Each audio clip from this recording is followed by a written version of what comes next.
Hello everyone, welcome to UPSC Sati, your friend in UPSC preparation.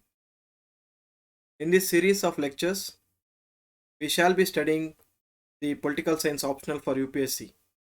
Today, let us begin with the Buddhist tradition of Indian political thought under the paper 1 part A of the syllabus. Coming to the origin of kingship in the Buddhist thought. In the Dharma Shastras, the origin of a king is attributed to the divine origin theory. It means the king derives his power, his sovereignty from the god. And what is the duty of a king as per the Dharma Shastras? Dharma, which means dar, is the root word for dharma. It means that which holds, that which holds the society. So, what is dharma according to the Dharma Shastras of India? The Dharma Shastras says that every person has to follow his own dharma, that is the Varnashrama dharma, and it is the duty of the king to make sure that each person follows his own varna and the dharma as per his varna. Only then the society and the order in the society will be perfect. But contrary to this, the Buddhist theory doesn't depend upon the divine origin rights of the king, but it is based on social contract. The source of the origin theory of Buddhist tradition is from various stories mentioned in the Jatakas. The Jatakas say that all the people came together and they chose a best person among themselves, the best man among themselves, and elected that person as the king.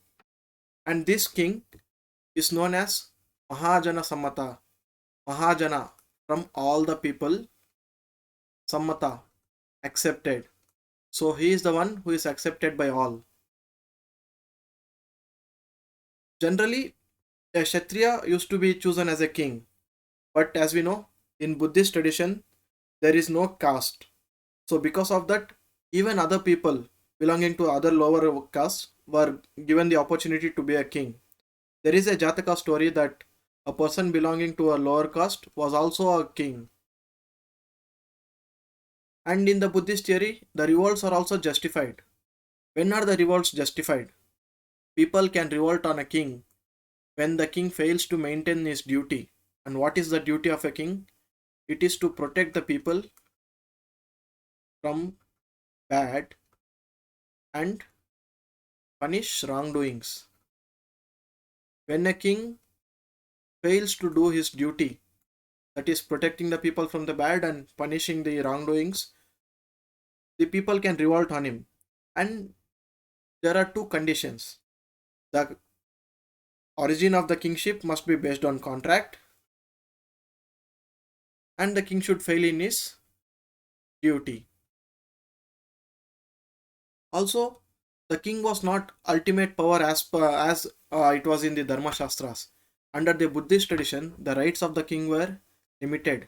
It was only limited to protecting the people and punishing the wrongdoings. And people had various rights and privileges, and these rights and privileges were depend upon the number, like we can say it is almost like a democracy of our day, and also organizations, just like the political organizations we have today, like the NGOs and other non-governmental organizations. Coming to the next part, how was the Buddhist Sangha? We know Sangha is a place where the Buddhist monks meet. The Buddhist Sangha was just like a republic of today, where all the monks would meet, and all the proceedings of that Sangha used to happen through various resolutions. And these resolutions were called as Kammavachas. In the books Mahavagga and Kulavagga, there are various details regarding the procedure of these meetings. A meeting to be a proper, it has to have a proper quorum, that is minimum number of members as we have in our parliament too. All the votes were on basis of majority. All the resolutions have been recorded. This way, the organization used to carry on. And this Buddhist Sangha is a religious order which is contrary to the Gana Sangha in the Buddhism, which is a political Sangha. So, now coming to the origin of the state. How did a state origin according to the Buddhist tradition? This origin of the state, a story, is given in the book called Digha Nikaya. In the Digha Nikaya, it says that earlier in there was a golden age of harmony and happiness between all the people. There was peace and prosperity everywhere. But as time went by, people started becoming more greedy, more selfish, more corrupt. So the value and the morality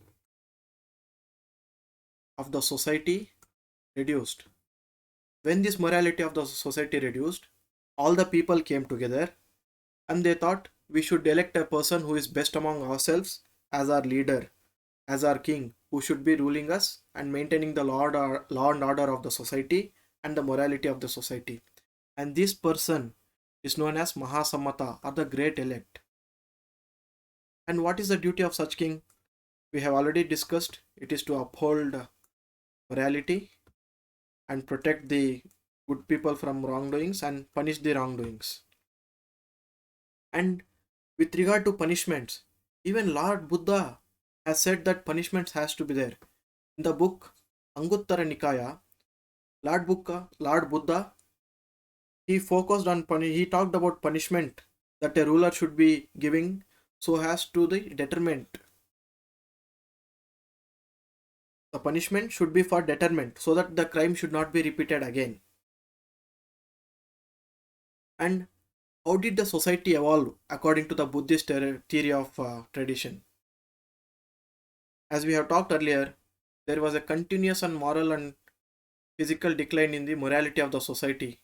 The corruption started increasing. So people had to elect a person called a king to rule among themselves. Slowly, because of corruption, institution of property started, then state started, society came into being. Further fall led to the kingship through the contract, and this social order came into being. There is a difference between Dharma Shastra and Buddhist tradition here. In the Dharma Shastras, the highest social order, Varnashrama Dharma, highest place was given to Brahmins. But in Buddhist tradition, highest place are given to Kshatriyas. Because Buddhist says what determines superiority? One's merit and capability determines superiority. And they say that only a Kshatriya can uphold the morality in the society. So he has the right to be the king. And what about Varnashrama Dharma in Buddhism? Because there is no caste, there is no Varnashrama Dharma. Finally, the Buddhist thought also talks of righteousness. This is different from the Dharma that we know from the Dharma Shastras. In Dharma Shastras, Dharmas is about upholding the Varnashrama Dharma in the society. But in Buddhist tradition, Dharma is based on morality. It is more like the Western concept of virtue, that which is good for everyone. That is righteousness. In Brahminical tradition, again, difference between Buddhism and Brahmanism, there is something called as Raja Dharma, a Dharma for a king. This Raja Dharma can be different from individual Dharma. What can be wrong for an individual might be right for a king when he is doing that thing to uphold societal order. But in Buddhist tradition, there is nothing like Raja Dharma and individual Dharma. Even the king has to follow the Dharma.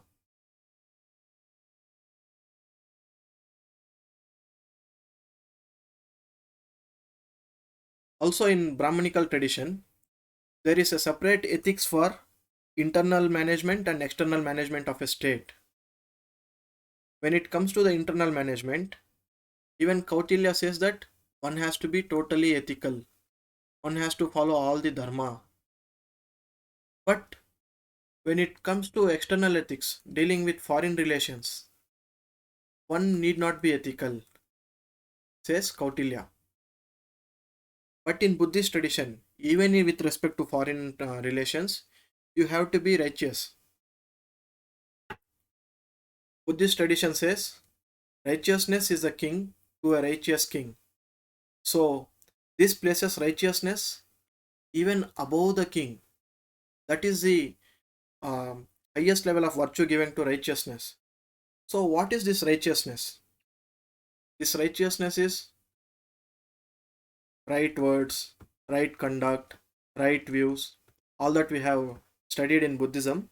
That is all included in righteousness. And this righteousness internally, in domestically, it means love for your people. As a king, you have to have love for your people. Happiness of your people should be happiness of king. And externally, what is righteousness? Even Buddhist tradition talks of conquering other kingdoms, but not by violence, but by appealing to their heart, appealing to their mind about the goodness of the king. That way, you have to win over them. Then you have the ability to rule over that kingdom. There is a famous quote of Abdul Kalam which is related to righteousness that even came in ethics paper last year, where Abdul Kalam had spoken about this quote in the European Parliament. And the quote goes something like this: where there is righteousness in the heart, there is beauty in the character. Where there is beauty in the character, there is order in the home. Where there is order in the home, there is peace in the nation. Please look at that quote. You can connect that quote here and write it. And this finishes our Buddhist tradition. Uh, Please give your feedback and help me improve. Would like to get more videos to you all, and thank you so much.